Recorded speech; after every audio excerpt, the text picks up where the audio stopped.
find yourself apologizing, then kicking yourself after because you know you shouldn't have. You are forever feeling like you have to explain yourself, give excuses. Say sorry when you've absolutely nothing to be sorry for. Then you are absolutely not alone. Keep watching because I'm going to give you 8 reasons why you should stop apologizing. Just remember, everything in this video is coming from my own perspective and viewpoint. Take what advice you want and let the rest slide right off of you like Teflon. Let's do this. Number 1, others not understanding you. That's exactly right. It's not your job to make others understand you. And in my experience, others will only understand you to the level of their growth and maturity anyway. Not to mention, you're always going to find some people hell-bent on misunderstanding you. Now, don't get me wrong. I'm not saying if someone can't quite get a grasp on what you're saying, that you shouldn't try your best to explain it to them, yeah? Well, if they're polite about it, but if not, well, fuck them. I actually mean it's not your job to make others understand the essence of you. It's your job to be authentically you. And if others care enough about you, they'll enjoy taking the time to figure you out. Number 2, others' behavior. Nobody should ever have to apologize for another's behavior, and I mean never. If they're old enough to know right from wrong, if they're old enough to vote and of sound mind, they're bloody well old enough to keep themselves in check too. Any grown adult trying to pass the buck onto someone else for their shitty behavior deserves nothing more than a swift kick up the arse,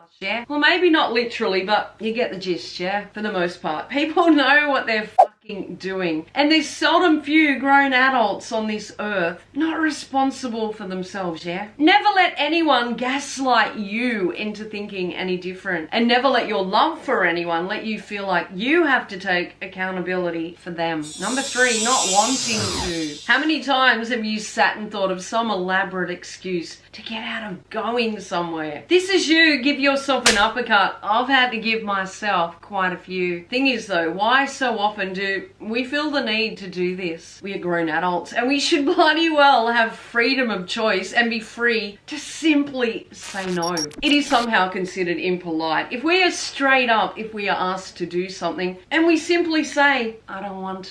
We are in one breath told to be authentically ourselves, except when it comes to social graces, yeah? It's madness, but it's also bloody true. I don't know, but the older I get, the more a bloody homebody I become. And I'm just putting it out there for the next 12 months or so in advance. If you invite me, I don't want to. Try it sometimes. It saves you having to remember why you declined. Number 4, not tolerating bullshit. Let me say that one more time for those in the back. You never have to apologize for not tolerating bullshit. That's it. No matter how much someone may try to lay it all on you or turn it all back onto you. That for a joke, no matter who they are or how you feel about them, you do not have to tolerate that ever. Don't tolerate someone running hot and cold with you or someone ghosting you for no rhyme or reason. Don't tolerate anyone abusing you, using you, or mistreating you, deflecting their crapola onto you. Life is simply too short and too precious to tolerate another person's shit, yeah? If they are making you feel wrong inside, your gut instincts are flashing like a beacon. If they tend to make you feel lesser so they themselves can feel more, don't you dare apologize or blame yourself for any of it. How another treats you if you've done nothing wrong is exactly a reflection of who they are and got nothing to do with who you are. As a creator, it is nothing uncommon to get rude people demand we change this or that about ourselves or our channel to suit them as an individual. It's like some people click on our channel and expect us to apologize because we aren't to their taste or we didn't say exactly what they wanted us to say. Feedback is one thing, but being bloody rude is another, and none of us should have to apologize for how another perceives us or what we bring when we are doing our best to bring positivity, entertainment. The entitlement some people have is absolute